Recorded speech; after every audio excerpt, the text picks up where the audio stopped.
시청자 여러분 안녕하십니까? K스탁 라이브 진행의 온인주입니다. 오늘은 좀 변화와 관련된 철학 이야기로 시작을 할까 합니다. 지금 화면에 이 인물이 나와 있는데 우리 감독님께서 이거 예수님이냐고 물어보시더라고요. 네, 고대 그리스 철학자 헤라클레이토스입니다. 아주 유명한 말이죠. 같은 강물에 두 번 발을 담글 수 없다. 이전에 담갔던 물과 지금 다시 담근 물은 새로 흘러들어온 다른 물이라는 겁니다.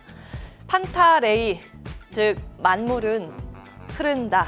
변화가 세상의 본질이라는 걸 이야기하고 있습니다. 시장도 마찬가지죠. 모든 것을 변하는 것처럼 시장의 변수들도 계속 변합니다. 다만 이 변하는 것들이 우리가 예측 가능한 그 안에서 움직인다면 좀 안도하게 되는데 최근 들어서는 좀 불확실성이 큰 그런 상황이죠. 그렇기 때문에 시장이 흔들리고 있습니다. 가장 대표적으로 관세 이슈 살펴볼 필요가 있겠습니다. 간밤에도 미국과 유럽이 주고받고 하는 그런 양상이었죠. 일단 유럽연합에서 미국산 위스키 관세 50% 매기겠다 먼저 이야기를 했고 거기에 대응해서 트럼프 대통령은 그럼 유럽산 와인에는 200% 관세를 매기겠다 이렇게 강하게 대응을 했습니다. 관세 노이즈 시장에서 계속 주목을 받으면서 미 증시가 좀 흔들리는 그런 상황이었고요. 트럼프 대통령의 참모진들도 최근 시장을 긁는데 참 도 같은 것 같습니다. 베센트 재무장관이 3주간 약간의 시장 변동성 우리 걱정하지 않는다. 실물 지표에 대해서 중요성을 다시 한번 강조했고 러트닉 상부장관은 EU와 캐나다 관세 대응 이거 적절하지 않다라고 지적하면서 그리고 지금 안 좋은 지표들 전 정권인 바이든 정권의 잔재다 이렇게 이야기를 하기도 했습니다. 시장이 좋지 않은 이야기들을 계속 정치권에서 흘러나오고 있는 상황입니다. 여기에 인플레이션 우려감도 시장에서 한 축에 놓여 있는 그런 상황입니다. 어제 말씀드린 것처럼 미국의 2월 CPI 소비자 물가지수는 예상보다 더 낮게 나왔습니다. 그래서 인플레이션 우려감이 떨어지는 듯 했었는데 이렇게 관세 이슈가 다시 수면 위로 고개를 들자 관세 때문에 물가 더 올라가는 것 아닌가 하는 2차 인플레이션 가능성이 우려감으로 작용을 하고 있습니다. 그리고 미국의 셧다운까지 시계가 돌아가고 있는데 얼마 남지 않았죠. 이번에 임시예산안 부결이 된다면 미국 시간 기준으로 15일 자정부터 미국 연방정부는 셧다운에 들어갑니다. 업무 정지죠. 들어가겠습니다. 모든 것은 끊임없이 흐르고 변화합니다. 앞서 말씀드린 여러 가지 변수들 이제는 헤라클레이토스의 관점에서 보면 상수로 볼 필요는 있겠습니다. 즉 투자는 불확실성 속에서 기회를 찾는 게임입니다. 지금 우리 시장 마주하고 있는 여러 변수들 그 안에서 어디에 기회 요인이 숨어 있는지 하나하나 들여다보겠습니다. 임시 예산안 이슈부터 정리하겠습니다. 이거 사실은 매해 반복됐죠. 연례 행사라고 볼 수 있겠습니다. 이제 마감 시한이 얼마 남지 않아서 시장에서 다시 거론이 되고 있는데 현재까지의 상황 정리해드리겠습니다. 미국 하원에서는 공화당 주도로 일단 임시 예산안이 통과됐는데 문제는 상원입니다. 지금 민주당에서 반대하고 있죠. 이게 통과되려면 공화당 전원의 찬성과 함께 민주당의 7명 찬성 투표가 필요합니다. 그런데 이게 만약에 불발이 된다면 15일부터 기능의 일부는 마비가 되게 됩니다. 그런데 지금 속보로 들리고 있죠. 미국 상원 지도부가 트럼프에 협력하기로 언급을 하고 있는 상황입니다. 그래서 셧다운 가능성이 점차적으로 낮아지면서 미 증시 시간 외 거래에서 현재 나스닥 선물이 한 1%대 상승세를 시현하고 있습니다. 다만 이 셧다운에 대해서 한번 정리해 보실 필요는 있어서 다음 자료 보도록 하겠습니다. 그동안 미국에서 셧다운이 얼마나 발생을 했는가 표가 나와 있습니다. 1970년대 이후로 한 20여 차례 발생을 했고 전체 시장의 반응까지 나와 있습니다. 길면 한 34일 셧다운에 들어갔고 짧으면 하루 만에 끝나기도 했는데 평균적으로 셧다운에 들어간 상황은 한 8일 정도가 됩니다. 그동안 미 증시는 어떻게 반응을 했는가? S&P 500 지수 기준으로 보면 초반에는 굉장히 많이 빠졌었는데 그 이후에는 특히 근래 들어서는 오히려 시장이 상승했습니다. 이제 내성이 생겨서일까요? 평균적으로 보면 S&P 500 지수는 이 셧다운에 들어간 기간 동안 0.3% 상승을 했고요. 셧다운이 풀리고 정상화가 되고 나서 1년 동안 미증시는 어떻게 움직였을까? S&P 500 지수 기준으로 봤을 때는 평균적으로 12.7% 상승했습니다. 중간값이 12.3%고 상승 확률 보시면 86.4%입니다. 요 기간 동안 보면 딱 3번만 빠졌죠. 대통령 상황으로 나와 있습니다. 이제 파란색이 민주당이고 빨간색이 공화당인데 공화당이 조금 더 많기는 하네요. 뭐 카터 대통령, 지미 카터, 클린턴, 오바마, 제일 밑이 이제 트럼프 대통령인데 트럼프 일기 때가 가장 최근입니다. 2018년도이죠. 그럼 이때 한번 볼까요?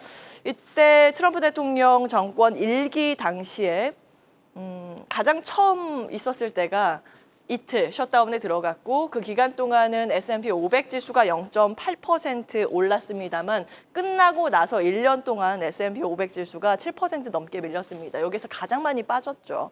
그런데 이때는 사실 생각해보면 그 미중 무역 갈등, 관세 문제가 가장 극심하게 강대강으로 치달았을 때였습니다. 그 영향을 조금 더 크게 받았다는 분석이고요. 그걸 제외하면 나머지 2번은 오히려 시장이 올랐습니다. 특히 가장 최근에 34일 동안 셧다운이 들어갔을 그 당시에는 S&P 500 지수가 10% 올랐고 그 이후에 23.7% 1년 동안 더 올랐습니다.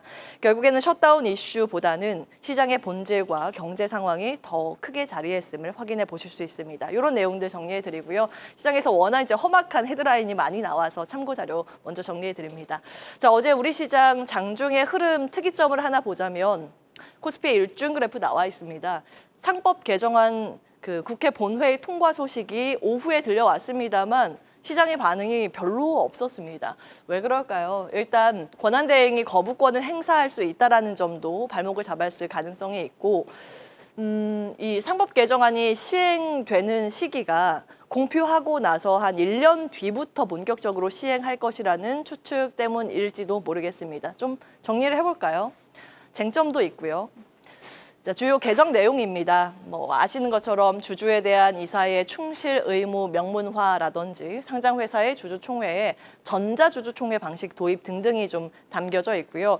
이사 총수의 3분의 1 이상을 독립이사로 구성한다라는 내용도 담겨져 있습니다. 현행은 4분의 1인데 3분의 1로 조금 더 타이트하게 들어가는 그런 내용입니다. 조금 더 들어가겠습니다.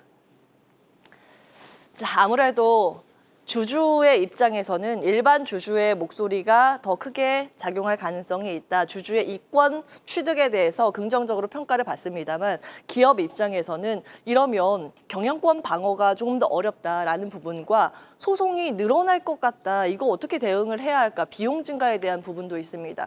그래서 해외에서는 어떻게 이것을 방지 대책을 가지고 있는가? 해외 소재기 남용 방지 대책 나와 있습니다. 일본과 미국, 캐나다, 호주에서는 다양한 방법으로 이를 방지하고 있는 대책을 마련하고 있는데요.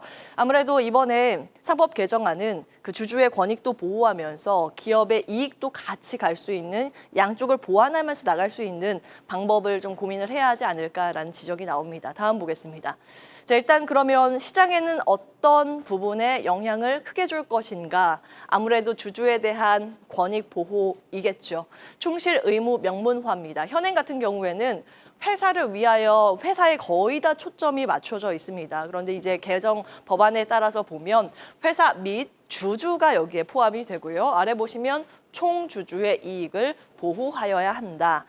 자, 이에 따라서 시장의 영향력 보도록 하겠습니다.